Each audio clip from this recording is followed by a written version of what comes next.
नमस्कार दोस्तों, मेरा नाम है वरद विजय चव्हाण और मैं आप सभी का मेरे YouTube चैनल में स्वागत कर रहा हूं। दोस्तों, पिछले कुछ दिनों से आपने एक चीज नोटिस की होगी कि भारत और कनाडा के रिश्तों में एक कड़वाहट सी आ गई है।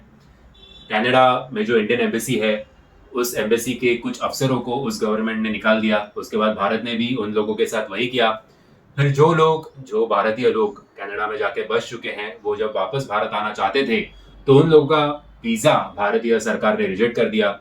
तो आपको ये सवाल जरूर पड़ रहा होगा कि ऐसे क्यों, ऐसे क्या हो गया कि दो देशों का जो नाता है वो सास बहू जैसा हुआ है।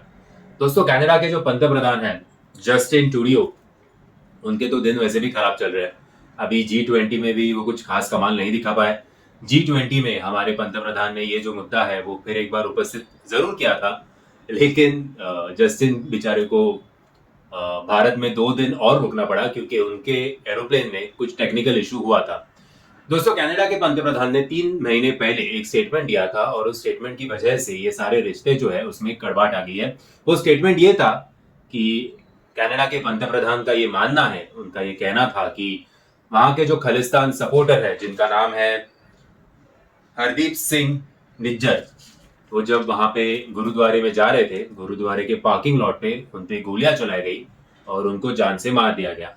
सो ये जो जान से मारने का काम किया गया है वो किसी और ने नहीं बल्कि भारतीय खुफिया एजेंसी रॉ ने किया है, ऐसे उनका स्टेटमेंट था।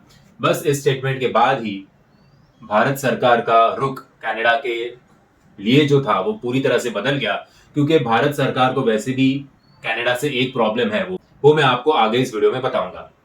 दोस्तों, कोई भी इंसान ये नहीं चाहेगा कि जिस वजह से उसकी देश में प्रॉब्लम हो रही है, उस मूवमेंट को सपोर्ट करने के लिए कोई और देश वहां के लोगों को, खास करके वहां के इंडियन लोगों को बढ़ावा दे। जैसे कि खालिस्तान मूवमेंट जो है, खालिस्तान मूवमेंट आपको पता होगा कि खालिस्तान के नाम से कुछ सिख लोगों को एक पूरा का पूरा देश, अलग देश चाहिए था। उसके ऊपर से हमारे तब की पंत प्रधान इंदिरा गांधी ने एक ब्लू स्टार ऑपरेशन किया था। उस ब्लू स्टार ऑपरेशन में काफी सिख बंधु मारे गए थे। हाल ही में हमारे यहाँ भी खालिस्तान के ऊपर से काफी दंगे हुए थे, ये तो आपको इस बारे में जानकारी होगी। दोस्तों, आपने बचपन से सुना होगा कि कनाडा में काफी पंजाबी और सिख लोग बसते हैं, और ऐसे क्यों, तभी तो इस सवाल का जवाब किसी के पास नहीं था। लेकिन क्या आप जानते हैं कि सबसे पहले सिख बंधु जो कनाडा में जाके सेटल हुए, उनका नाम क्या था?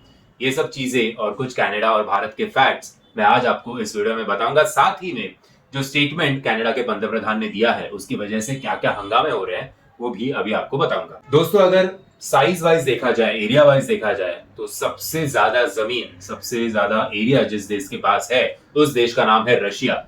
और रशिया के बाद जिस देश का नंबर आता है उस देश का नाम है कनाडा। पॉपुलेशन वाइज कनाडा है आई थिंक 38 या 40 या 42 नंबर पे, लेकिन एरिया वाइज देखा जाए तो कनाडा सेकंड नंबर पे है। कनाडा में टोटल 24,46,852 किलोमीटर का एरिया है, और इतना बड़ा एरिया होने के बावजूद वहां की आबादी केवल केवल 3.5 करोड़ है। पूरे देश की आबादी आई थिंक 3.5 करोड़ से ज्यादा, फिलहाल के टाइम मुंबई की आबादी ज्यादा होगी, मतलब मुंबई एक शहर की आबादी एक देश से ज्यादा होगी, ऐसे हम कह सकते हैं। लेकिन मुंबई के आई थिंक 2 या 2.5 करोड़ तो पक्का है। 3.5 करोड़ में बोल रहा हूँ क्योंकि रोज मुंबई में काफी लोग आते हैं जिनका कोई रिकॉर्ड नहीं होता। इन 3.5 करोड़ मतलब जो पॉपुलेशन है, टू बी एग्जैक्ट 3.47 करोड़ वहां की पॉपुलेशन है। इस 3.4 करोड़ में से 24 लाख इंडियंस वहां पे रह रहे हैं, और इस 24 लाख में से 7 लाख सिख बंधु वहां पे रहते हैं। टोटल परसेंटेज वाइज देखा जाए तो 1.4% सिख बंधु कनाडा में रहते हैं, और इन पंजाबियों या सिख का परसेंटेज अगर इंडिया में देखा जाए तो वो है 1.7 का। कनाडा में भी खास करके ब्रिटिश कोलंबिया में सिख और पंजाबी लोग खास करके वहां पे जाके ज्यादा सेटल हुए हैं। दोस्तों, मैंने आपको कुछ समय पहले बताया था कि कनाडा का ओवरऑल एरिया कितना है।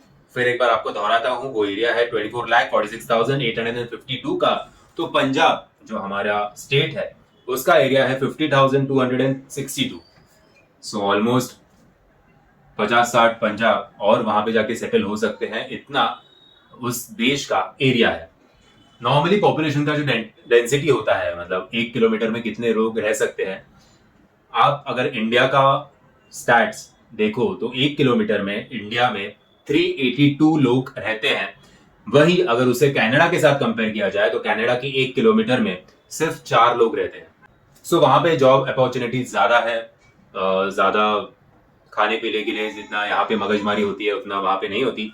एनीवेज, अभी आपको सवाल एक और भी मैंने पूछा था कि क्या आपको पता है कि सबसे पहले कौन सिख थे जो वहां पे जाके सेटल हुए? उसका जवाब भी मैं आपको देता हूं। बात है 1897 की, जब महारानी विक्टोरिया अपने इंडो ब्रिटिश आर्मी को लेके डायमंड जुबली सेलिब्रेट करने लंदन जा रही थी। तभी जो घुड़सवार थे उस आर्मी को, उस टुकड़ी को जो लीड कर रहा था, उनका नाम था केसर सिंह। तो केसर सिंह जो है ये डायमंड जुबली सेलिब्रेशन के बाद कोलंबिया में उन्होंने सोचा कि अभी यहीं सेटल हो जाते हैं। तभी कुछ और लोगों ने इस चीज को एक अपॉर्चुनिटी की तरह देखा और तकरीबन 5,000 लोग केसर सिंह के बाद पंजाबी और खास करके सिख लोग वहां पे जाके सेटल हुए।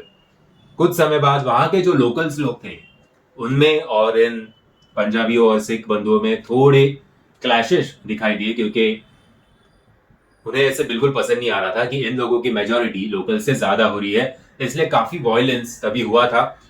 1904 में एक पूरे के पूरे जहाज को वापस कलकत्ता भेज दिया गया था। जहाज को बिल्कुल भी वहां के पोर्ट पे आने नहीं दिया वहां के लोगों ने, उन्हें वापस वैसे ही रिटर्न भेजा गया। और उस रिटर्न जर्नी में जो जहाज में तकरीबन जितने भी लोग थे उन लोगों में से 19 लोगों की मौत हो गई। इस इंसिडेंस के लिए 2016 में हमारे कनाडा के जो पंतप्रधान हैं जस्टिन साहब, उन्होंने इस इंसिडेंट के लिए माफी भी मांगी थी। बाद में काफी सारे रूल्स आए जिसमें माइग्रेंट्स को वहां पे रहने के लिए बिल्कुल भी अलाउ नहीं था। अगर कोई माइग्रेंट वहां पे सेटल होना चाहता है, खास करके अगर कोई इंडिया से हो, तो उसके पास कम से कम $200 होने चाहिए। वही अगर कोई यूरोपियन कंट्री में से आता है तो उसके पास $50 काफी है। ऐसे भेदभाव काफी वहां के गवर्नमेंट ने तभी किए थे। 1960 में एक पार्टी फॉर्म होती है जिस पार्टी का नाम रखा जाता है लिबरल पार्टी, और उसी पार्टी के जस्टिन साहब जो है अभी के, वो पीएम है। ये लिबरल पार्टी जो होती है वो माइग्रेंट्स के लिए थोड़े रूल्स जो है वो चेंज कर देती है, क्योंकि इस पार्टी को इस बात की जानकारी तो जरूर होगी कि इंडियंस थोड़ा सस्ते में काम कर सकते हैं कंपेयर टू यूरोपियंस, और इंडियन को लाइफस्टाइल का वैसे भी हम लोग बेटर ही दे रहे हैं कंपेयर टू इंडिया। सो ये एक अच्छा अपॉर्चुनिटी है और वहां से वोट्स भी मिलेंगे। तो माइग्रेंट्स के लिए थोड़े रूल्स जो है वो चेंज कर दिए जाए। तो वो चेंज हुए भी और उसका फायदा लिबरल पार्टी को हुआ भी। जब मैंने आपको वीडियो के स्टार्टिंग में बताया था कि तभी खालिस्तान मूवमेंट हुआ और बाद में ब्लू स्टार ऑपरेशन किया गया। हर साल जिस दिन ये ब्लू स्टार ऑपरेशन कंडक्ट किया गया था उस दिन पे वहां पे एक बड़ी रैली निकाली जाती है खालिस्तान के सपोर्ट में, और एक महिला होती है जो सफेद साड़ी में होती है और वो रिप्रेजेंट करती है इंदिरा गांधी जी को। और फिर भारत के खिलाफ या इंदिरा गांधी जी के खिलाफ नारे लगाए जाते हैं। ये जब से मूवमेंट वहां पे चालू हुआ है तब से इंडियन गवर्नमेंट जो है वो कैनेडियन से थोड़ी अपसेट है, क्योंकि इंडियन गवर्नमेंट ने खालिस्तानी मूवमेंट को एक टेररिस्ट ऑर्गेनाइजेशन का दर्जा दिया है। सो इंडियन गवर्नमेंट का कैनेडियन गवर्नमेंट के साथ ये कहना था कि आप एक टेररिस्ट को ऐसे कैसे सपोर्ट कर सकते हो, लेकिन कैनेडियन गवर्नमेंट को इस चीज का कुछ लेना देना नहीं था। वहां पे एक पार्टी फॉर्म होती है जिस पार्टी का नाम होता है डेमोक्रेटिक पार्टी, जिसके प्रेसिडेंट है जगमीत सिंह। जगमीत सिंह भी खालिस्तानी सपोर्टर है। 2019 में एक इलेक्शन कंडक्ट किया जाता है। इस इलेक्शन में लिबरल पार्टी काफी मेजोरिटी से जीत कर आती है, लेकिन सरकार फॉर्म करने के लिए उनके पास एक 15-20 कैंडिडेट्स कम थे। तभी ये जो डेमोक्रेटिक पार्टी है, न्यू डेमोक्रेटिक पार्टी, जिसके प्रेसिडेंट है जगमीत सिंह, उस पार्टी का सहारा ये लिबरल पार्टी लेती है, क्योंकि इस पार्टी के भी तकरीबन 15-20 उम्मीदवार जो है वो जीत के आए थे। क्योंकि मैंने आपको पहले ही कहा था कि पंजाबी और सिख लोगों की कम्युनिटी वहां पे काफी अच्छी खासी तादाद, ऑलमोस्ट 1.4% वो लोग वहां पे ऑक्यूपाई करते हैं। सो जितने कैंडिडेट्स वहां पे सिख के जो उम्मीदवार है जो जितने वहां पे इलेक्ट होके आए हैं वो शायद पूरे इंडिया में ना हो।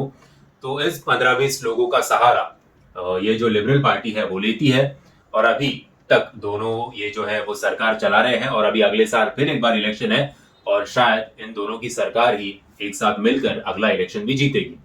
सो अगर आपकी सरकार किसी और के बलबूते पे बनी है तो वो जो कंडीशंस रखते हैं उसको तो आपको फॉलो करना ही होगा। और शायद इसी प्रेशर में आकर हमारे जो कैनेडियन पीएम है जस्टिन, वो ऐसे स्टेटमेंट्स पास कर रहे हैं, ऐसे कहा जा रहा है।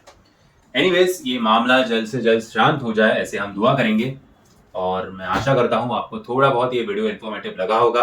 अगर आपको ये वीडियो पसंद आएगा तो याद से वीडियो को लाइक, शेयर और चैनल को सब्सक्राइब करना मत भूलना। जय हिंद, जय महाराष्ट्र।